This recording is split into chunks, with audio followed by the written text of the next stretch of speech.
hour. And I'm really excited for this one. It's been a bit in the works, a bit coming, and I'm so excited that we can get going. So again, this is our first of our officials webinar series. We'll be letting everyone know at the end of this evening, if you've not seen our social media, what we're having for next week. It's a roundtable with some high performance officials, and I'll be introducing them in a couple of minutes. I just want to do a couple of quick introductions and a welcome on behalf of Ring Act Canada. Again, my name is Kelsey McIntosh. I'm the technical director for the last 2.5 years. Also on the line, we have Manuel, who's a part of our official development work group. And Manuel, if you can go over what we're going to do for any questions that come in French and do a welcome as well. Thank you. Bonsoir à tous. Bienvenue à cette séance sur l'arbitrage de haute performance. Vous allez voir ce soir, on a 4 excellentes panélistes qui discuteront de comment atteindre les objectifs élevés. Donc, pour toute question, n'hésitez pas à utiliser votre choix. Vous pouvez parler en français, il n'y a pas de problème, et poser des questions, nous répondrons dans cette langue aussi.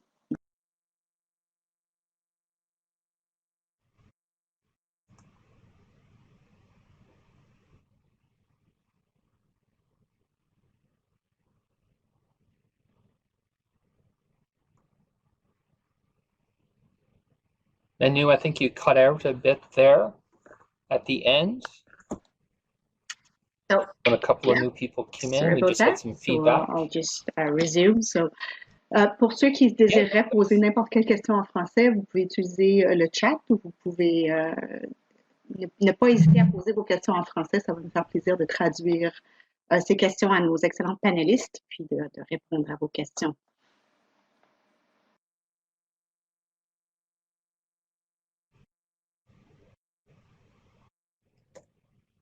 It's great. Thanks so much, Manu, and thank you so much for being on with us this evening. Also, my partner in crime today is someone from the Ring Act Alberta office responsible for officials development. It's Lauren.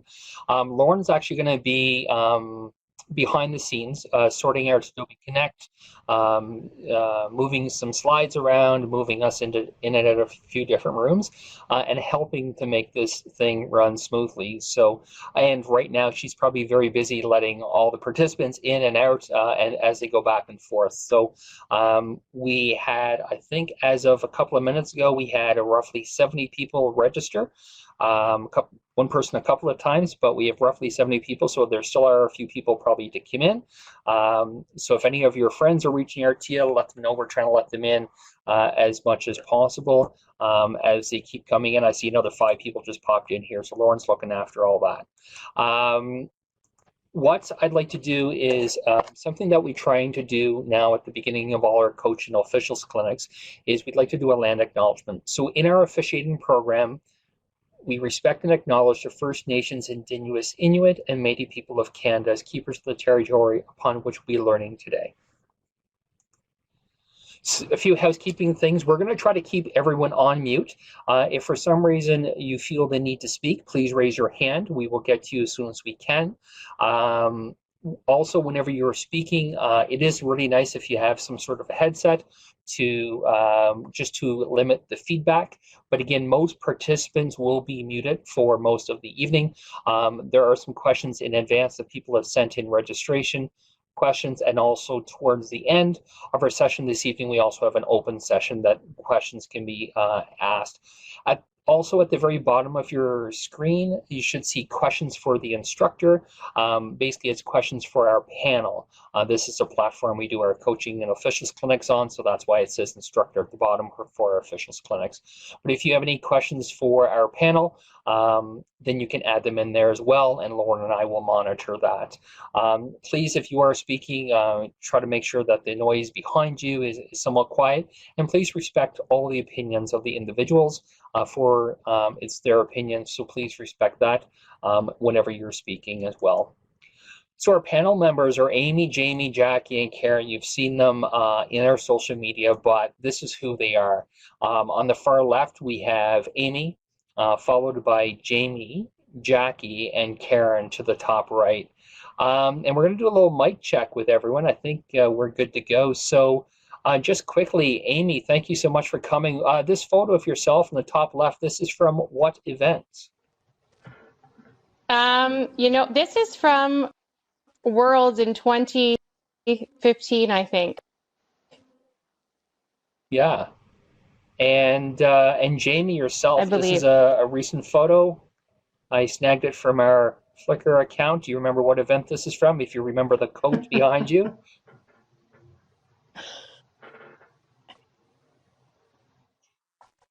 Jamie, with your microphone, do you remember what event this is? Okay. And Lauren, we might just try to work with Jamie on her mic. Jackie, I remember you were at this event wrapped up in 3 layers of coats because it was kind of cold at that event. But your photo is a really nice action shot. Do you remember what event that's from or what game I'm that would be guessing from? it's from Canada Games. Yeah, Canada Games or CRCs, Okay. I think it's from. Yeah. And Karen, in the top right, this photo of yourself. What game was this? Is It was the CRC, was it? CRC, the NRL final in Wood Buffalo, I think. In Wood Buffalo, yeah, that was a couple of years ago. And Jamie, I know you're on. Can we just test your mic if we could?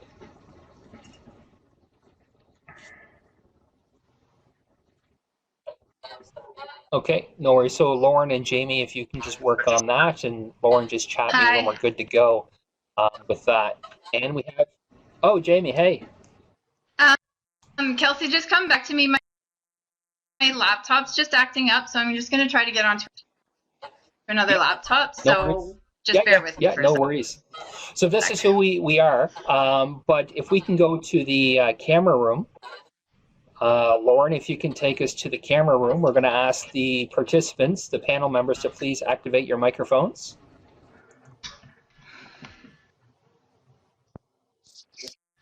Because we're going to have you on screen for the next 50 minutes.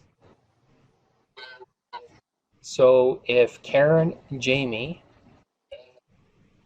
Amy, and Jackie can please turn on your cameras.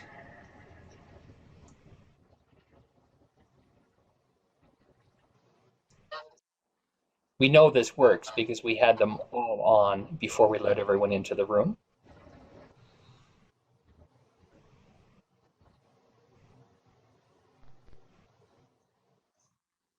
Just going to go back to the main room.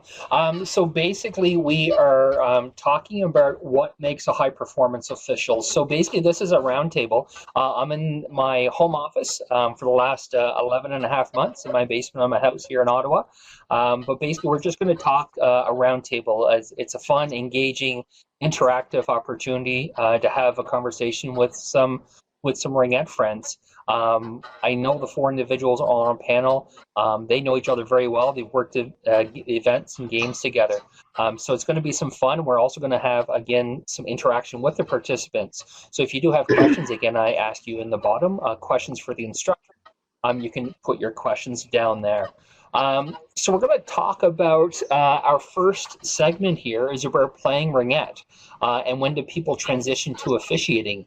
So I'm going to ask Amy if she could just, and we're going to go in order, Amy, Jamie, Jackie, and Karen, if we could, just to give maybe 60, 90 seconds talking about when you, if you played as a player, and then when did you transition, maybe at what age did you transition to officiating. So Amy, if you can go.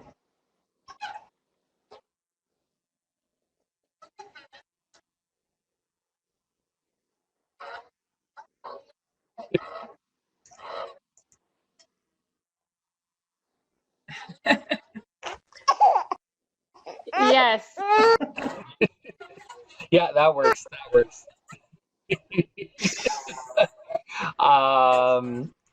Let's go with Jackie.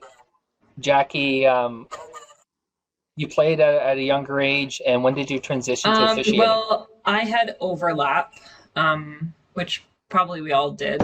I still played off and on for a while, but essentially I started reffing when I was 12. So I was playing U14 AA, and I just kept reffing through. And then after Canada Games, I kind of started focusing more on reffing than on playing. After I played at Canada Games, then I started focusing more on reffing. than playing. Okay. Yeah. Yeah. Sounds great. And what games did you play at? 2003 Okay. in Woodstock. Bathurst. Sorry, no, in Bathurst, Yeah. Bathurst, Hamilton. I was at an event with a massive Yes, snowstorm. that was so fun. Week. It was more snow than I'd ever seen in my Yeah, life. I got yeah, I got storm stayed for an extra day in New Brunswick coming over from PEI. So, and Karen, yourself. I started playing when I was 10 in a very small association with a bunch of parents reffing. So after a couple of years of that, we expanded and I started reffing at 12 and have been at it ever since. Okay. Sounds good. And Jamie, do we happen to have your microphone on the go here yet? Or you're still transitioning with your computer?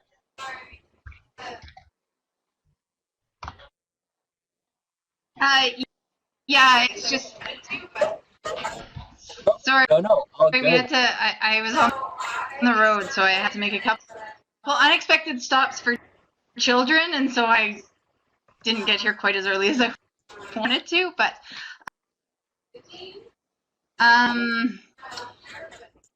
so I started playing ringette when I was 5, and I switched to reffing when I was 14. And then I switched over to the dark side and actually played hockey when I was 15. 16 was my last year, but sounds good. It was one of those things I tried out. And maybe we can go back to Alberta for Canada Winter Games. if you want to add in anything, or we can go to the next question. Cuts. I was one of the Two youngest months players old trying here, right? Oh, maybe she's good. out, and I got cut. And I thought to myself, No. I can still go to Canada Winter She's Games. sitting here with me. Official. So what we'll do is gonna... we'll transition to the early years. I'm going to go to Karen first. So we'll have everyone else on mute here if we could, Lauren. And just a reminder for some people who are talking, if you happen to have a headset, it's pretty good. But Karen, in the early years of you getting involved in Officiate, when did you really get serious about it and why? I think 1996 and 1998 were when I really started to focus on it. I attended the CRCs in Gloucester and then again in Edmonton. And just watching the games and watching the officials, I think at that point I realized that with a little fine tuning, I could probably be there. But that's up until that point, I enjoyed it and whatnot. But yeah, at that point, I kind of saw that there was another side and it was a little more serious game, and I could be there if I put my mind to it. Sounds good. And Jackie, what about yourself? When did you really start taking it serious? Post Canada Games is what you said, but what kind of stuck out post Canada Games? Why you thought this might be an avenue for you? Yeah, I think. Well, I remember sitting at Canada Games watching one of the officials who I thought was just the best ref in the world, and like admiring her and how straight her penalty arm is, and like being like, wow, I could never be like that. But then after that, I was already traveling to tournaments before that. So after that, I kind of started to get more serious, and then I backed off and I was like, no, I don't want to do this. And then after a while, I was like, no, I do want to do this. So I was probably like, I don't know, 25 when I kind of came back and I was like, no, I'm going to do this. It just kind of changed in me. I think I hardened up a bit. When I first started pursuing it, I was really soft and I would get really hurt with feedback and stuff. And so when I went back, I had toughened up a little bit. Okay. One thing that I did not do when we're doing some introductions is talking about the early years, but I can kind of give you some details. I did a bit of research that lasted a little while, just to kind of give some people a context of where these officials are from. Currently, right now, I have Amy living in Sutherland, which is basically just up the road, just north of Oshawa. For some people, because we have people from coast to coast here, Oshawa is kind of basically on the outskirts on the east of Toronto. Jamie's in High River, Alberta, which is just south of Calgary. Jackie is in Burnaby, BC, which is just west of Vancouver proper, so it's a part of the greater city of Vancouver. So again, it's just west of kind of like the downtown proper Vancouver. And Karen is in Bowmanville. Bowmanville is just west of Oshawa, and again, Oshawa is just on the east end of Toronto. So if you're coming from Ottawa, where I live right now, you'll be entering in Oshawa before you kind of go into Toronto. So Amy and Karen are pretty close to each other, just up the road, as you say. So I just kind of want to give that bit of extra details as well about, because I think it's really important when I look at the 36 participants that we have on this list and looking at some of the names. I think there's people almost from all 9 provinces that we have right now being played. So it's great to see people from across the country. As we kind of move on through the early years, we're going to talk about the pathway, what some of these officials went through, what they had to do to kind of get seen or what have you. So I guess I'll just open it up to Jamie, if we could, and Jackie, if Jamie's, so we're computers, we'll ask you to jump in. Jamie, working through the pathway through your levels, what kind of sticks out for you as a younger official? Not younger as in age, but younger as in you're kind of level 1, you're level 2. What was it like level 1, level 2, maybe even up to level 3? What was it like getting through those years and getting through those levels?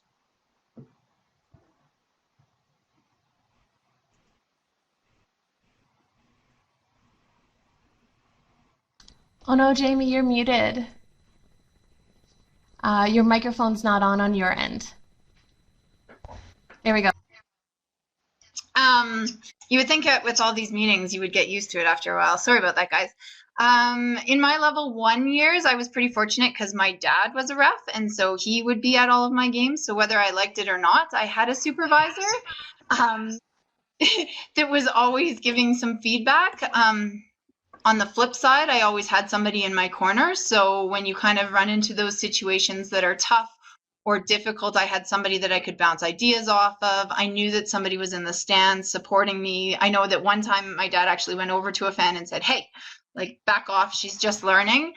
Going up to level 2, the jump from level 2 to level 3 was probably one of the most difficult. Just because I don't know how many of you might know Laura Knowles, but Laura Knowles and Lucianne were my major supervisors at that time. So lots of feedback, good feedback and really strong feedback, I would say.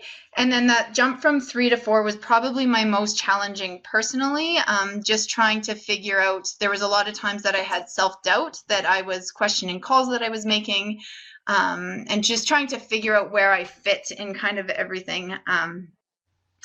But once you kind of get through that positive self-talk and say, you know what, you are doing a good job and you're not going to have the perfect game. I've yet to ref a perfect game and I never will. Once you kind of work through those things, it comes. There's still days that you doubt yourself and you wish you could have done better, but that's how it goes. That's great, thanks. And Jackie, I'm going to ask you the same thing. What was it like and kind of getting through into your early years? Well, I was like the others. I think I was really young when I started. So for the most part, I started for money and went, I got my $10 a game, and my mom would sit there and make sure big men weren't yelling too loud at me. And I remember my first level 2 evaluation because I had to give a coach a warning, which was my first one. And that was like a big growth thing for me, that this was not okay. And I had to stand up to this man. And I don't even remember my 3. I think when you're back then in BC, we didn't have like AA versus AA games. So we had to travel to get every evaluation. So every level 4 I got, 4C or 4B, all came from out of province. So that was like the biggest and longest stretch for me, because going from 3 to a 4C was probably 6 or 7 or 8 years just to get that travel in and the development that I needed and enough games to get to that level. That was the most challenging part for me. And I think for anyone in BC at that time, that was a huge challenge. So I'm going to pick up on that. Some people might think BC, big province, lots of people, lots of ringette, lots of double A to get those. That was not the case. So what extra did Well, you we just do? had to travel to different tournaments all the time. So I remember my first one was Regina, and you go and you get double A games. We still don't have many double A games. We still travel to get good games. We don't have double A. We have one double A tournament, but it's very small. So it's still a challenge for BC officials in development, but it's not as hard, but it is still difficult. But Alberta does a lot to support us too. Yeah. All honesty. Yeah. Yeah, and Lauren's on the call, so that's a nice plug for her to keep helping you out. But Amy, I'm going to go to you. Okay. Let's talk maybe about your 2 to 3, your transition from a level 2 official to level 3. Do you have any bumps in the road? Was it smooth for you? How did that roll out for you? My apologies, everyone. I have a 3-month-old Yes. at home.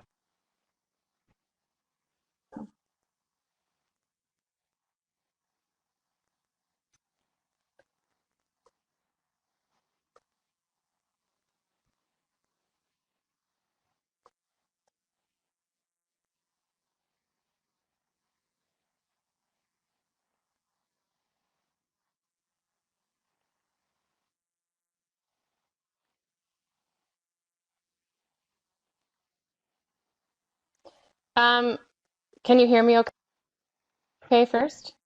Yes? Okay, great. I think it was all bumpy in the beginning, and I honestly don't think for anybody listening that you really can achieve anything great if you don't have those bumps. So that's the first thing.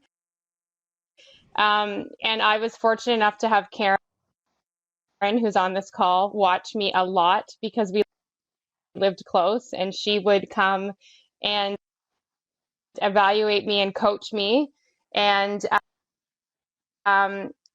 other mentors as well, and supervisors to come watch. But their transition to 3 was really challenging because, as Jackie said, with levels of ringette in Sunderland, we didn't have provincial level ringette. So I had to travel myself to get those games. And because I never played a ringette or double A ringette, I don't think I had the mindset of a player to necessarily understand at that level what teams were trying to do. And I was also the same age as a lot of Well, Karen, my question for you, my friend, I is was going going to to say, I change hope you based don't on what ask me Amy about just level said. 1 and 2, because I'm not sure I remember that far back. So, Karen, it seems like you were a bit of a mentor. You were an evaluator, but you were also a mentor. So we had this question come in, and let me see if I can phrase it. Let's say that Kelsey's an official back in PEI, or any place actually for that matter, and I did not receive an evaluation ranking that I was hoping to receive. What would you tell me? What can I do? Who can I talk to? How can I make my skills better to achieve my goal? What would you tell me as an official trying to get from a 2 to a 3 that I didn't receive my ranking? So you're asking me as their mentor, or was I their evaluator, or just in general? Just let's go with in general, or as a mentor. Like I didn't make my, and I come to you and say, Karen, as a friend or as someone that I look up to in the officiating world, I didn't get my level 3 that I was hoping to get. What would you have to tell me as a younger official? I think first we would take a look at their evaluation and see what the game was. Read through their comments to see what the evaluator had put down for them. There's often remarks and comments at the bottom of the evaluation that would lend to why they didn't move up, whether they needed to work on their positioning or their penalty selection or different things like that. I think people often think that because they are evaluated on a game that has potential for upgrade, it automatically means that they should get the upgrade. And that's not the case. Those evaluations need to be earned. So there's often things in the comment section that people, they just kind of skim over, but they need to read through them and work on those things. Maybe somebody else has more. Yeah. Okay. Well, let's open it up. Jamie, Jackie. I mean, I think that was a great answer. But anything else to add to what Karen gave? So that was another challenge. I'd go out on the ice and they'd think, Or just give me what are you doing here? You look like us. So that was another challenge to overcome. But I'm fortunate enough that I think I developed enough of confidence in myself that I wanted to learn and I wanted to get better. And I knew that when people were hard on me, if Karen came to a game or Brent or Derek Berger comes to mind, and they weren't happy, they said it in a way that coached me, and I took that to improve. And I think that that's really important, that when someone comes to coach you, you really focus on how do I take this and get better, instead of, well, I must be terrible, I shouldn't referee anymore, or these people don't know what they're talking about. So the jump to 3 was certainly challenging to get there, but I had a lot of people to support me, and I think that's really, really important, as anyone can. I think also well, if you got like an evaluation and you're not sure why you didn't get a level, as an official, you're always allowed to ask, can you tell me exactly what I needed to do to achieve that level? And the evaluator should be able to say, you need to do A, B, C, and D. Or it might be like, there's so many things, let's start here. But you are allowed to ask the question, can you please make it clear to me exactly what it looks like for me to be such and such level? You're allowed to ask. That's great. So that's a bit of overcoming challenge, and if we were on the next slide here, overcoming challenges and life changes. So we've had a couple of side chats going on at the same time, and I think Jamie, you brought up this question in our emails chain back and forth. Life changes. Amy just experienced the question we're going to ask. You've had a kid. Amy, I'm not going to go to you first. I'm going to go to Jamie because she brought it up, but I know you're going to be next. But Jamie, what's it like having kids and officiating at a high level, and how do you keep engaged? And talk about that for a minute. So for me, it's a question that I talk to a lot of younger women who are kind of looking to move up the ranks. I've talked to some very close friends at nationals who say, how do you do it? I have 2 kids. I have an 8-year-old and I have a 6-year-old. I went to nationals in 2015 with a 3-month-old baby. I had teams, I had moms from the NRL team that I was like, can you please watch my kid while I go on the ice? And I think that's such the wonderful thing about Ringettes, is that we are such a close-knit family that now a lot of the teams that I'm playing or reffing with have kids that are the same age, so they're all running around. Last year at Open A Provincials, I just brought my kids with me, and they're running upstairs with all the other kids of the players that I'm playing. I'm also very fortunate that I have 2 parents that love to be in the rink and are willing to come with me. And if they're not willing to come with me, they are willing to stay at home with my kids. My kids have grown up in the rink. Jaden was 5 weeks old when I was back on the ice reffing at Golden Ring.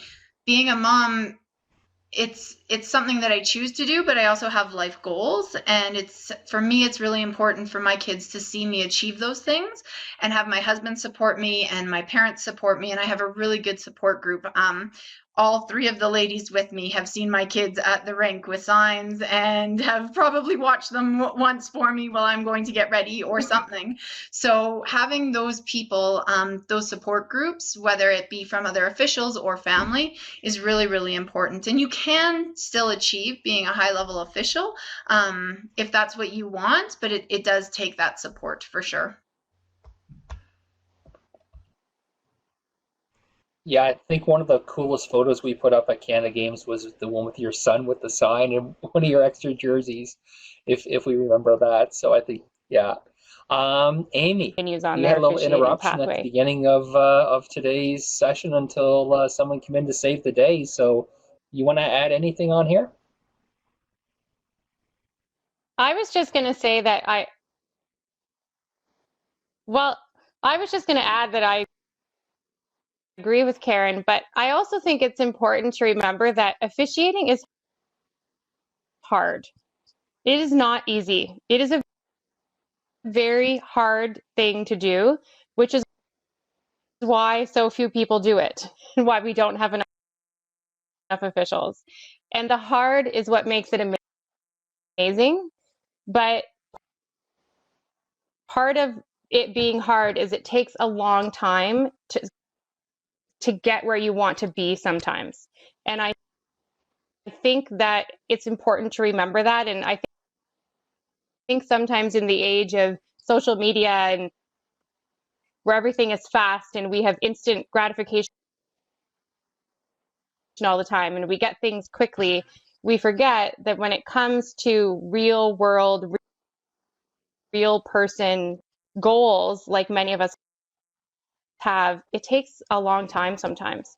And so I just think, as Karen said, when you get an evaluation, it doesn't go how you want. That's okay. You take it and move forward because it's supposed to be hard.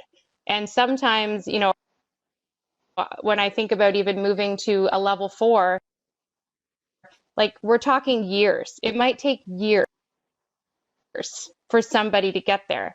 And that's okay. So I think that's a really important message, that it's not supposed to be easy. And if it was, everyone would do it. So.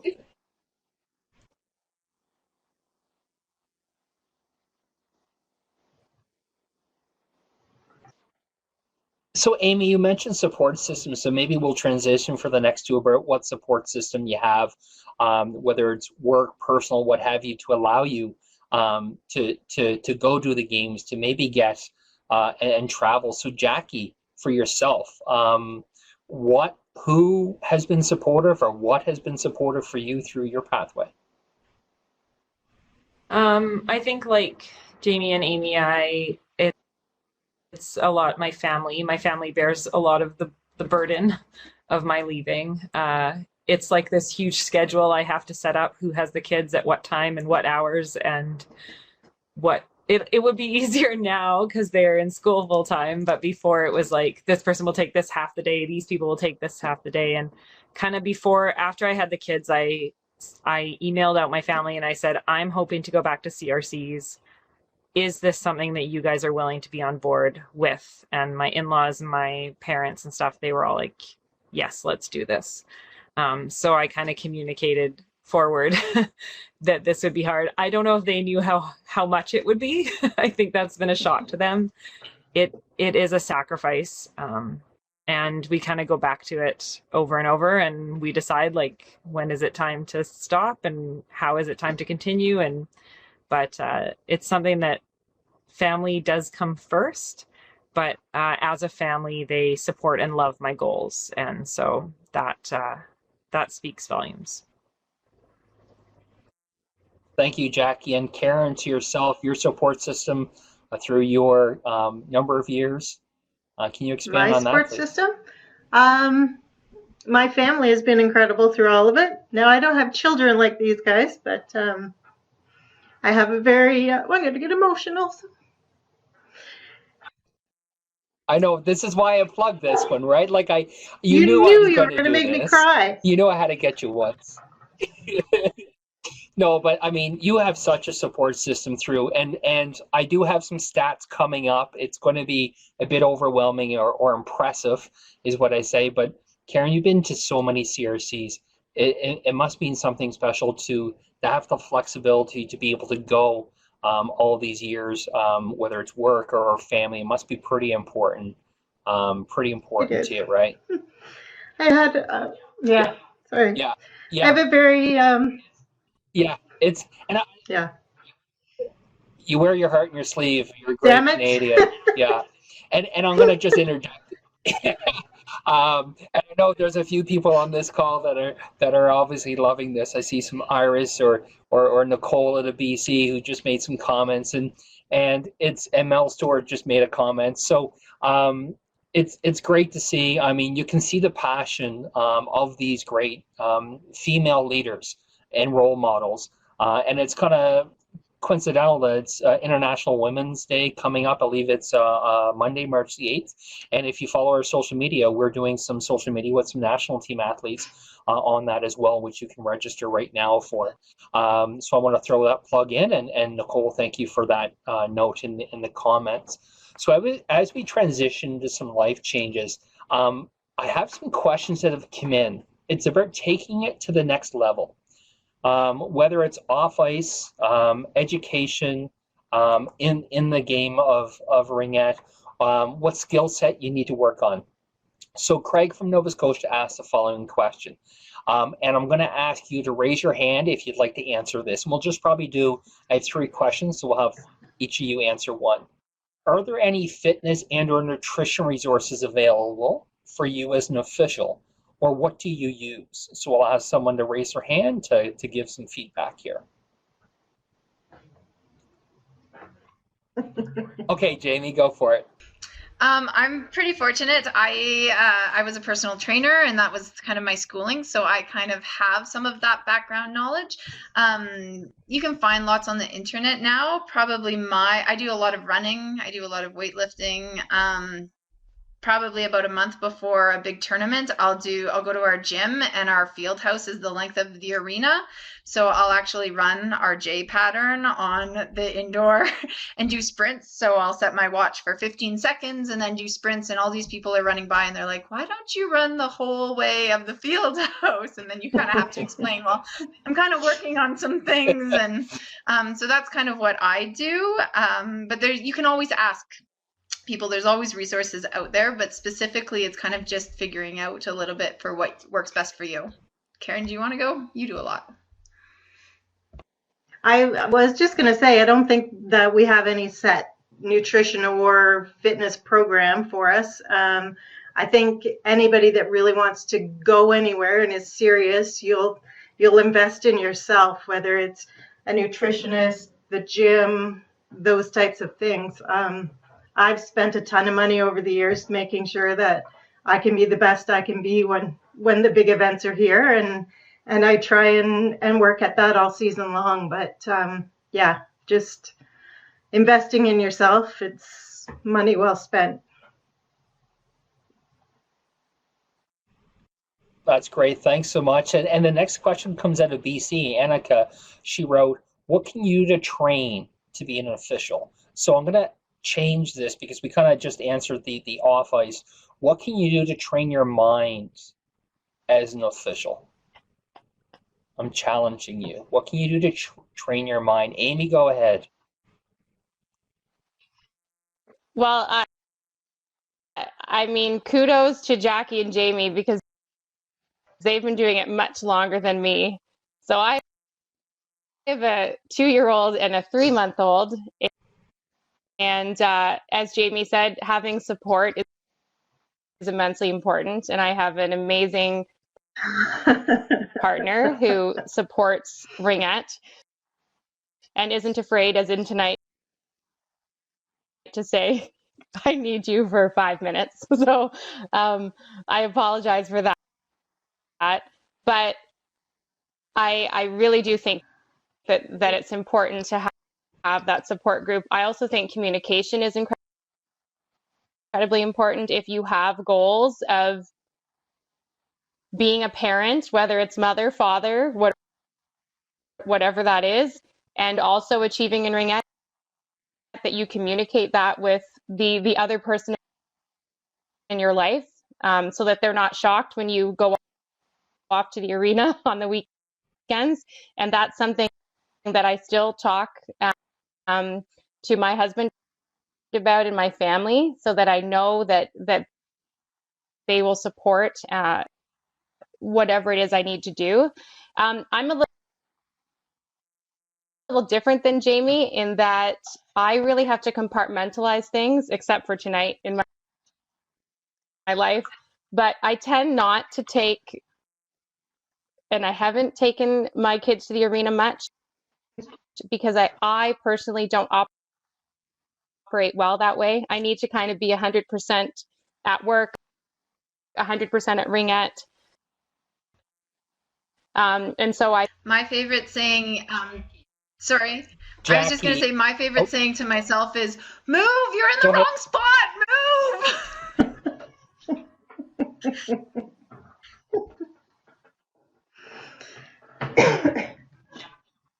Jackie, I'm going to ask this one from you. You're on the West Coast. This is coming out of New Brunswick. Luke is someone we know. You already touched on it, but just let me ask a question, and then I'm gonna kind of phrase it a different way for you. Luke asked, in order to be seen across the country as an official who wants to go further, what are the major tournaments that we should be contacting? So my question to you, Jackie, is, as someone who's gone to travel to tournaments, how did you get there? Did you reach out to the tournament? Did the tournament reach out to you? Did your provincial office help you? Did you have a mentor? Did someone say, hey, tap you on the shoulder, you should contact this person? Like, how did that, just quickly in a minute, give Luke at a New Brunswick an answer, maybe? I think for me, there was people around me that wanted me to develop even more than I did at first, especially. So it was, you're coming to this tournament with us, or sign up for this tournament. It was people around me who brought me to different tournaments. And I don't know if I'm that up to date on what tournaments are best to go to now to be seen. Like, I know SO Golden Ring is like the one in the West that everyone seems to come to. But yeah, for me, it was people above me saying, like, you should come, you should come. And so I started traveling and just went to whatever tournaments they were going to. I don't know if that helps at all. Maybe, yeah, I think it does. And also I would suggest, like, Luke at a New Brunswick could touch base with the provincial office. There's also someone in each province. Amy, or someone in Ontario, provincial supervisor. So if you're in Ontario, you could maybe reach out to Amy or Carla in the office as well, who looks after on the officiating side. And these people are here to help, whether it's Amy as a volunteer or Lauren if you're in Alberta. They kind of know who to touch base with, what tournaments are out there. They can make some contacts, and it's a great question at a New Brunswick, and I think more people, you can ask. If you do ask, there's someone to help. Worst case scenario, you can email me, kelsey@ringette.ca. I'll put you in touch with the person at your provincial office or your provincial volunteer that you can touch base with. We're going to transition, ladies, to selection to events. Now, this is where I love my stats. I have Amy Murray going to 8 CRCs, 1 Canada Games, and 3 World Championships, including in 2013 going to the U19s, which I've included to that. And Amy, I think your first one was one I was involved in hosting in Prince Edward Island when I worked for Ringette PEI before Ringette Canada in 2009. I think that was a first one you had. And then we have Jamie Nelson, who was also in PEI, but her first CRC, I think, was in 2008, one of her 10 CRCs that she's done. She was with us at Canada Games in the beautiful city of Red Deer. It was nice and cold in 2019, and she's done 3 World Championships, including the 2011 Club Championships.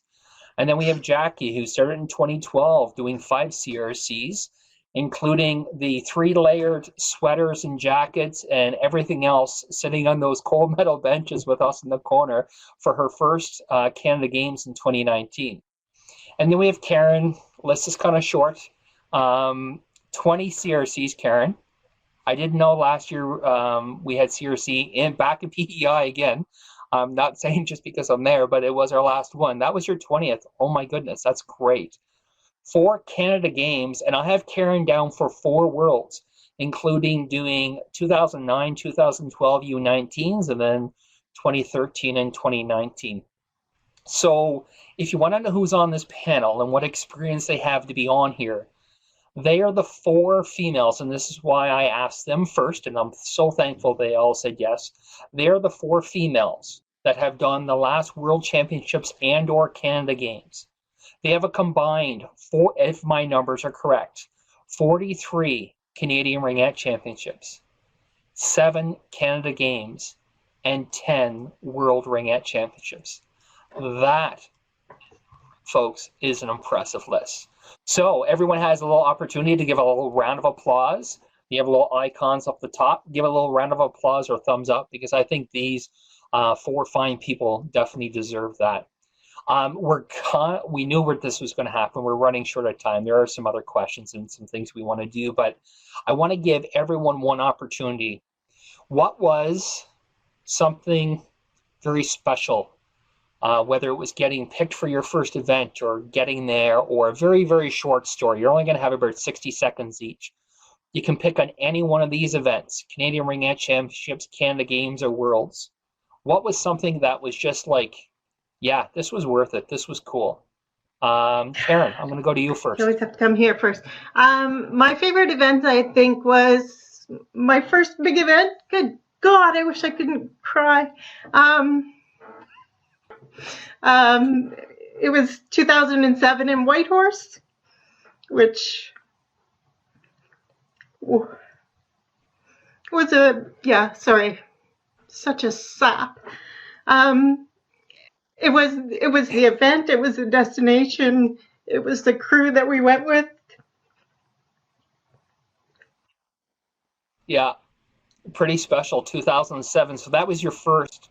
You also did pretty much everyone since 2011, 2015, and 2019. So that was very impressive. Amy, I have you. Difficult decision in BC next. at Worlds in 2019, where Karen and Jamie were there. What stands out? Not to bring my 8-month-old, and he was home for a week, and that's what worked for me. It was hard, but as Jamie would say, having them at the rink is also hard. So I think it's finding kind of what works for you, and I'm sure as they get older, people might see them more, but for right now, that was too much for me to manage. So I'm a little different than Jamie in that I couldn't handle that, having them there. But yes, it is a wonderful thing, and you can do it. To the parents, mothers, fathers, whatever, you can do it. So that's the other piece. Jackie, what about yourself for your events? I think for me, like, my biggest challenge is like getting in my head and stuff. And so when I have moments in like really good games, like I can remember moments in like U19 AA gold medal game where I'm like, oh, this is just a really great game. This is really nice. And just like letting myself stop and like enjoy the game for a moment. Those are like the really lovely.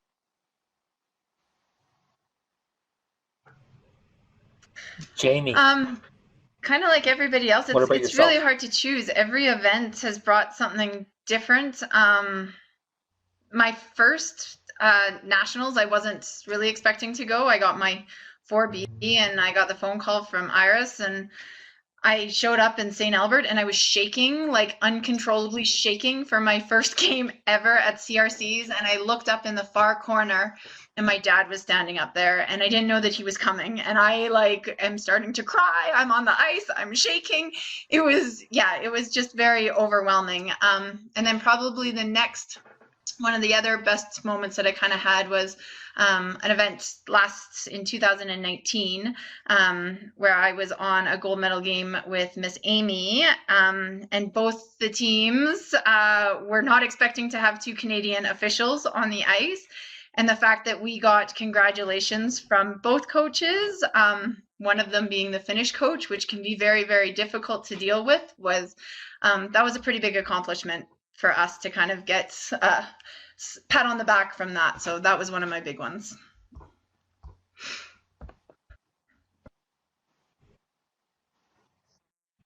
So I'm gonna just go through this next slide really quick, and I'm just gonna go over a couple things.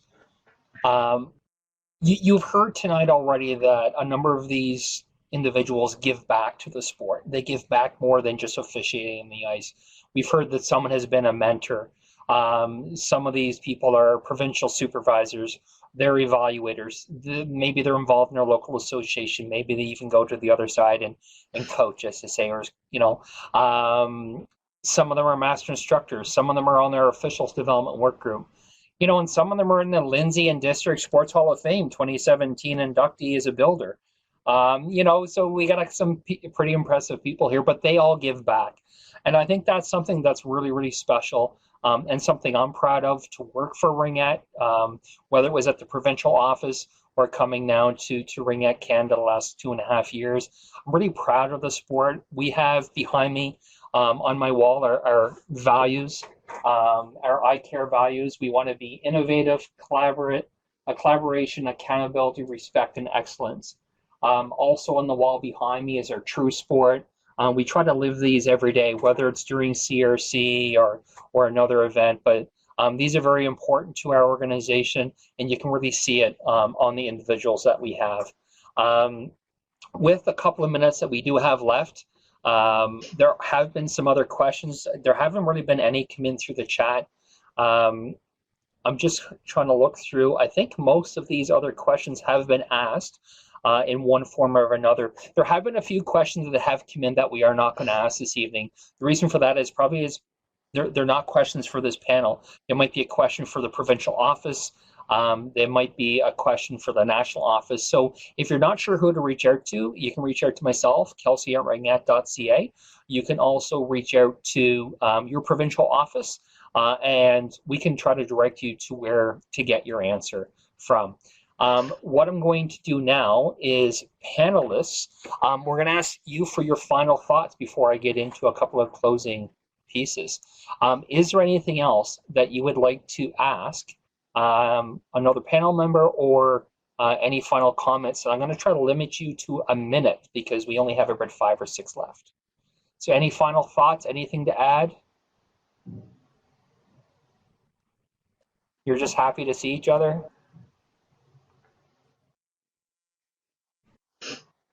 I love this question because I think the mind, other than, of course, you need to be able to skate and the fitness and knowing the rules, the mind is an incredibly important aspect of any sport, whether you're a coach, a player, an official.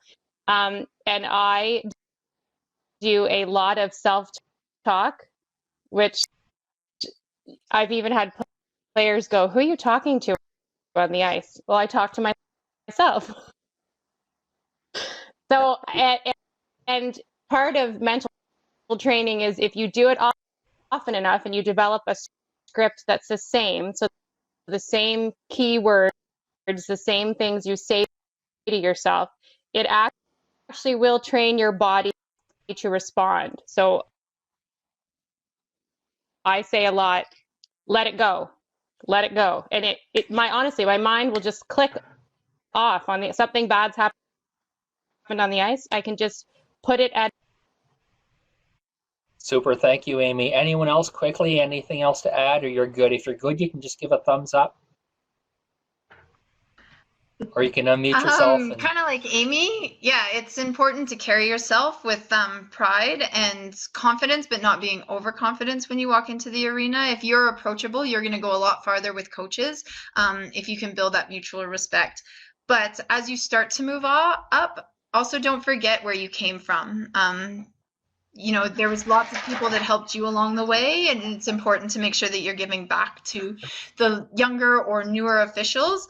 And don't be afraid to go out and do those U12 games, those U10 games. The hardest challenge that I have had is going out and reffing my daughter, just because we don't have any refs in our little association that I have started. Like, you want to talk about terrifying? Go ref a U10 game, because they're all crashing and they're all banging into each other. And I don't know what to call because it's been so long. But don't forget those things. It's fun to go out to those games. It's fun to do those little kids. They have no idea who you are, and it's fun. It's fun. Just and make sure that you still enjoy it and you're doing it for the right reasons.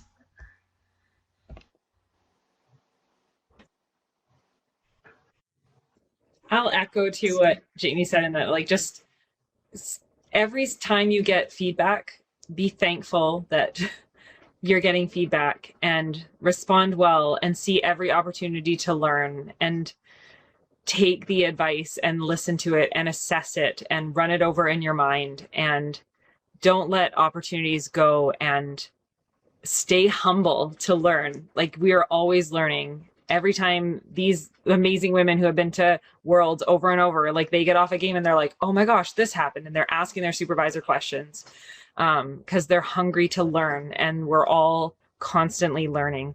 We never want to get to a point in our minds where we're like, I got this. Like I think Jamie said, or Amy said, there's no perfect game.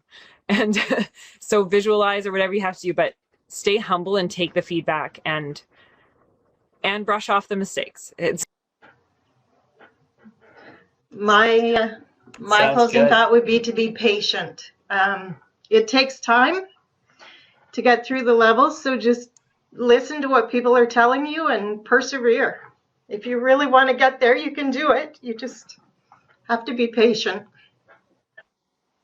Yeah. And you can keep going. Tears. You can keep going back maybe 20 times. Yeah, you can keep going back to CRC for 20 years. You keep going. I look at these four individuals skate, and I love skating. I used to teach it, and I just see them glide on the ice. It's effortless. It really shows how much work and effort they do, not only on the ice, but what they do off the ice. So on behalf of Ringette Canada, thank you so much. Thank you, Amy. Thank you, Jamie. Thank you, Jackie. Thank you, Karen. This was great. I think we should do it again. I think this was great. I really want to thank you for everything that you've done. Now, what's next? We have recorded this webinar. This webinar, if you can see on the screen right now, maybe we can make this a bit larger, Lauren. This is our coach webinar series that we did last fall. We put it on our coaching system. The links to all the recordings are here. Reason why I'm showing you this is because very soon you're going to see a officials webinar series on our officiating page, and you're going to see the same thing. It's going to be a little blurb of what tonight was all about, also with a recording for this. So that was good. The other thing is we have a nice little image of Jackie here. Next week we have a Dare to Care. Dare to Care is a great organization. Oh, two of us are touching the screen, I think, Lauren. My apologies if I moved it. So Dare to Care, we're doing it next Thursday. This was released yesterday. It is on our website. You can register for now. We also, again, have the International Women's Day webinar with some national team athletes going on Monday. So I just want to give those highlights. Thank you so much to everyone. We're going to stop the recording in a few seconds, but again, Amy, Karen, Jackie, Jamie, this was great, and I see the comments going on the side. You're really someone that we should all look up to. Thank you for your time. Thank you for everything that you do, and thank you for being great female leaders for our sport. So we're going to stop the recording, Lauren.